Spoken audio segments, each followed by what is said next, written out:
बिस्मिल्लाहिर्रहमानिर्रहीम।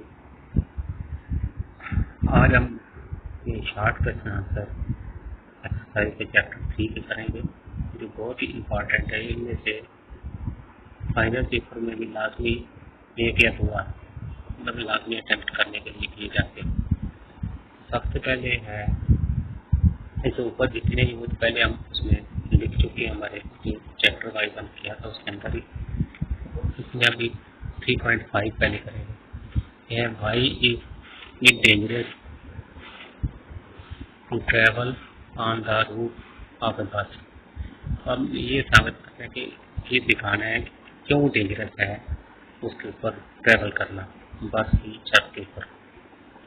अब देखेंगे जब बंदा बस की छत के ऊपर बैठा होता है तो उसका लोअर पार्ट ऑफ बॉडी, वो हिस्सा जिस्म का जो उसके साथ टच किया होता है उसके बस के साथ, और कुछ हिस्सा हमारा जो होता है वो बिल्कुल आज़ाद होता है, जो किसी बस के किसी हिस्से के साथ टच नहीं होता।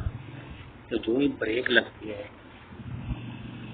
या एकदम गाड़ी तेज चलती है, तो जो अगर ब्रेक लगती है तो गाड़ी रुक जाती है, और गाड़ी रुकने के साथ हमारा लोअर पार्ट जो उसके साथ टच होता है वो भी रुक जाता है।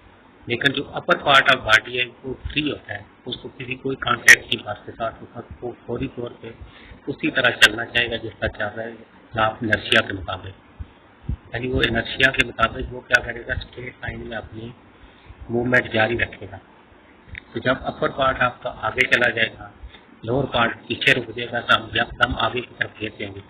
और अगर हम मार्जिन पे बैठे हैं कि छत के किनारे पे, तो नीचे भी गिर सकते हैं, और अगर नीचे नहीं भी गिरते तो छत के किसी हिस्से के साथ टकरा के हमारे सर वगैरह जख्मी हो सकते हैं। इसी तरह जब यकदम बस तेज करता है, एकदम एक्सीलरेट करता है उसको, तो हमारा लोअर पार्ट बस के साथ ही तेजी से आगे की तरफ मूवमेंट कर देता है, लेकिन अपर पार्ट जो होता है जो आज़ाद होता है वो पीछे की तरफ गिर जाता है। तो हम पीछे की तरफ गिर सकते हैं, इसी तरह जख्मी भी हो सकते हैं और बस के नीचे भी गिर सकते हैं। तो ये सारा किस वजह से है, इनर्शिया की वजह से। इनर्शिया की वजह से जो आज़ाद हिस्सा होता है वो, यानी जिसका कोई कॉन्टैक्ट बस के साथ नहीं होता, वो या आगे की तरफ चला जाएगा या पीछे की तरफ मोशन कर देगा। इसलिए बस की छत से सफ़र करना डेंजरस होता है। नेक्स्ट है by the passenger move outward when a बस टेक्स टर्न। ये कहते हैं कि बस जब मोड़ काटती है तो जो बंदा बैठा उसके ऊपर मुसाफिर होता है वो बाहर की तरफ क्यों, यानी अगर लेफ्ट मुड़ती है तो दाएं तरफ, दाएं तरफ वो बाहर की जानब मूव करेगा। अगर दाएं तरफ मोड़ काटती है तो हम बाएं की तरफ निकल जाएंगे। ऐसा क्यों है? ये भी बिल्कुल पहले सवाल की तरह इनर्शिया की वजह से है कि हमारा अपर पार्ट जो होता है चूंकि बस के साथ मूव नहीं कर रहा तो उसके साथ कांटेक्ट नहीं होता, लिहाजा वो क्या चाहता है तो स्ट्रेट लाइन में मूव करें। अब बस जब राइट तरफ मोड़ काटेगी तो हमारा अपर क्या बनेगा, आउटवर्ड की तरफ, बाहर की तरफ, यानी सीधा जाना चाहेंगे हम, लिहाजा हम बाहर की तरफ गिरेंगे। और अगर वो लेफ्ट की तरफ मुड़ता है तो हम दाएं तरफ, बाहर की तरफ इनर्शिया की वजह से गिरेंगे, क्योंकि हम उसी लाइन में मोशन जारी रखना चाहते हैं हमारा अपर पार्ट। नेक्स्ट है हाउ कैन यू रिलेट, ये हम उसमें कर चुके हैं फोर्स एंड मोमेंटम में, relation between force and momentum, ये उसी से इसको तैयार कर लेना। नेक्स्ट है 3.8 वाला, what will be the tension in a rope at that is pulled from ends by two opposite forces each 100 Newton each. यानी कहते हैं कि रस्सा है उसको दो साइडों से पकड़ खींचा जा रहा है, हर एंड पे बैलेंस है, दोनों एंड पे 100 न्यूटन फोर्स लग रही है। तो जितनी फोर्स लगेगी उतनी उसमें टेंशन पैदा होगी, फोर्स और टेंशन इक्वल होगी। यानी एक एंड पे 100 लग रही है, दूसरे एंड पे 100 लग रही है, तो दोनों एंड पे कितनी हो जाएगी, 100। यानी कि 100 एक एंड पे, 100 एक एंड पे, 100 न्यूटन, वो भी न्यूटन होती है टेंशन। नेक्स्ट आता है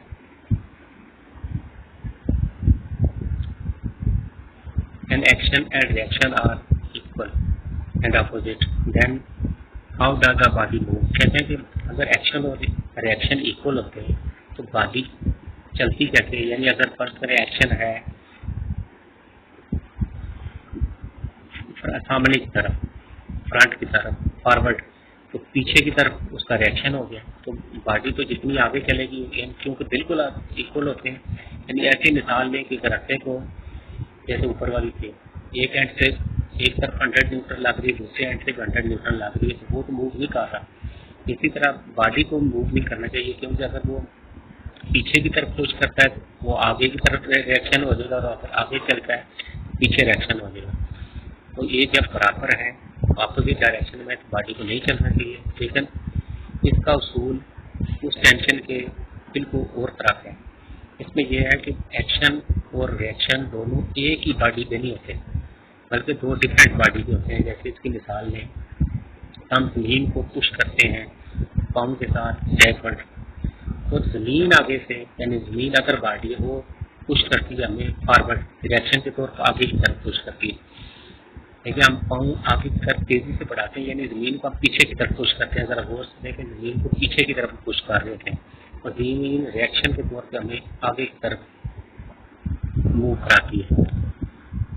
आगे नेक्स्ट है, task pulls the cart if the action and reaction are equal and opposite, then how does the cart move. कहते हैं कि ये टांगा जैसे होता है, कार्ट छकड़ा वो घोड़े के साथ बंधा हुआ है, जब एक्शन और रिएक्शन इक्वल है तो वो कैसे चल जाता है। अब देखना है आपने, एक्शन और रिएक्शन सिर्फ होता है घोड़े का और ज़मीन का। एक्शन और रिएक्शन शो करते हैं ज़मीन और घोड़ा, यानी घोड़ा पुश करता है ज़मीन को पीछे की तरफ, और ज़मीन रिएक्शन के तौर पे उसको पीछे की तरफ पुल करती है। आगे घोड़ा ज़मीन को पीछे की तरफ पुश करता है, और ज़मीन रिएक्शन के तौर पे उसको आगे की तरफ पुश करती है, तो घोड़ा आगे चलता है। अब ये एक्शन और रिएक्शन सिर्फ ज़मीन और घोड़े का है, क्योंकि कार्ट घोड़े के साथ बंधा होता है, तो जब घोड़ा मूव करता है तो वो खुद उसकी वजह से मूव कर सकता है, लिहाजा उसके एक्शन और रिएक्शन का डायरेक्ट कोई फर्क नहीं पड़ता। अगर what is the law of conservation of momentum, ये हम कर चुके हैं। उसमें 3.12 का वाई का law of conservation of momentum important, ये इम्पॉर्टेंट क्यों है। अब law of conservation of momentum daily life में हमें बहुत काम आता है। जैसे इसमें मैंने दो मिसालें आपके लिए लिखी हैं कि क्यों इम्पॉर्टेंट है। जब गन फायर की जाती है तो वो जो होती है बुलेट आगे की तरफ चली जाती है। अब उसका एक मोमेंटम बनता है, यानी उसकी मैथ और उसकी वेलोसिटी का, तो गन इतने ही मोमेंटम से पीछे की तरफ आएगी, तो मोमेंटम को कंजर्व किया जाता है, इसलिए वो रिकॉइल शो करती है। इसी तरह ये जो रॉकेट होता है ऊपर की तरफ मोशन करता है, ऊपर जाता है, तो ये जब ऊपर मोशन करता है तो कुछ हिस्सा ये पीछे की तरफ गैसें वगैरह छोड़ता है पीछे की तरफ, वो रिएक्शन के तौर पे आती है। उसका जो मोमेंटम होता है वो कंजर्व करने के लिए वो उसको ऊपर की तरफ पुश कर सकती है। नेक्स्ट है, when a gun is fired it recoil. जब हम गन को फायर करते हैं तो ये रिकॉइल क्यों करती है।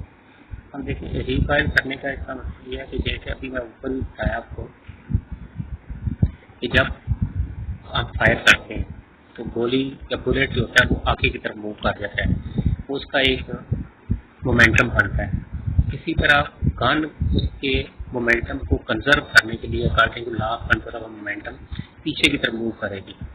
उस पीछे की तरफ, गन के पीछे की तरफ मूव करने को या उतने जोर से पीछे आने को हम कहेंगे रिकॉइल। तो वो रिकॉइल क्यों होता है कि मोमेंटम को कंजर्व करने के लिए। कितना बात सीखना है।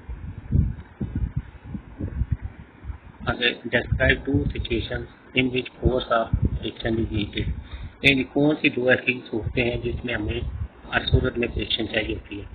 जब इसके लिए है पहले कि जब हम जमीन पे चलते हैं तो उसके लिए हमें फ्रिक्शन, फोर्स ऑफ फ्रिक्शन चाहिए होती है। इसी तरह जब हम लिखते हैं, पेपर के ऊपर लिखते हैं, तो अगर फ्रिक्शन ना हो तो हम उसके ऊपर लिख नहीं सकते। जैसे आयल है उसके ऊपर चला के देखें आप, बिल्कुल फ्रिक्शन नहीं होगी तो कभी भी लिखा नहीं जा सकेगा। लेकिन दो सूरतें हैं, जब हम ज़मीन पे चलते हैं तो फ्रिक्शन चाहिए होती है, और जब हम लिखते हैं तो उस वक्त हमें फ्रिक्शन चाहिए होती है, नीड करते हैं हम उसको। आगे है why does oiling of moving parts of machine loss the friction, यानी जब हम गाड़ी वगैरह के अंदर आयल डाल देते हैं तो वो उसकी फ्रिक्शन को कैसे कम कर देता है। जैसे हमने मेथड टू रिड्यूस फ्रिक्शन में पढ़ा था, तो उसको आयल दें, ग्रीस दें तो वो फ्रिक्शन कम हो जाती है। तो ये कैसे कम हो जाती है, इसमें ध्यान में रखना है दो सिचुएशन है। एक पहली ये है कि जिससे लिक्विड आते हैं उनकी फ्रिक्शन हमेशा सॉलिड से कम होती है। तो जब दो स्लाइडिंग बॉडीज के दरमियान आयल आ जाएगा, तो आयल चूंकि कौन सा है, क्या है, लिक्विड है, तो उसकी फ्रिक्शन हमेशा कम होती है किसी सॉलिड से, तो वो फ्रिक्शन को लो कर देगा, कम कर देगा। दूसरा ये है कि जिसका मैंने आपको बताया था अभी कि आर बॉडी स्मूथ से स्मूथ बॉडी पे भी इस टाइप की प्रोजेक्टाइल बनी रहती है, प्रोजेक्शन होती है ऐसे। तो जब ये बॉडी मूव करेगी तो दूसरे की प्रोजेक्शन इसके अंदर ऐसे फंस देंगी। अब देखिए ये फंस रही हैं, ये जैसे धंधे होते हैं उससे अगर आगे एक दूसरे के अंदर फंसते जाते हैं और रोकते जाते हैं। तो जब इन दोनों के दरमियान आयल आ जाएगा, उसमें भी आ जाएगा, उसमें आ जाएगा, तो इनको कम मौका मिलेगा एक दूसरे के अंदर एंटेंगल करने का, फंसने का। इसलिए उसकी या ग्रीस लगा देते हैं, तो वो भी इसके अंदर इन दोनों के दरमियान आ जाएगी, तो उसमें वो भी उसको कम कर देगी। अगर नेक्स्ट है describe the ways to reduce friction, ये हम पहले ही कर चुके हैं। फिर है by rolling friction is always less than sliding friction. तो रोलिंग फ्रिक्शन इसलिए कम होती है कि उसमें एरिया ऑफ कॉन्टैक्ट जो होता है वो स्लाइडिंग फ्रिक्शन के मुकाबले में हमेशा कम होता है। तो यार देखें, जैसे ये अभी एक कॉपी पड़ी है, इसको मैं मोशन देता हूँ आगे, तो हमें काफ़ी जोर लगाना पड़ता है इसमें। इसके मुकाबले में ये है स्लाइडिंग, देखो इसकी स्लाइडिंग मोशन। इसके बाद अगर हम इससे नीचे ये तो पेन रख लेते हैं, ये पेन रखा तो अब इसको देखो हल्का सा छेड़ेंगे तो ये खुद आगे चलना चल जाएगा। इसी तरह आप मोशन इसके देखें कि अगर गाड़ी है उसके नीचे से टायर निकाल देते हैं हम, तो आप उसको खींचने के लिए कितने ज़्यादा लोग चाहिए होंगे, वो खींचेगी नहीं आगे। लेकिन अगर टायर है तो थोड़ा सा पुश करेंगे तो आगे चल पड़ेगी। अब देखिए टायर जमीन के साथ लगते हैं, 4 टायर हैं, लेकिन थोड़ी सी जगह पे टच करते हैं उसको।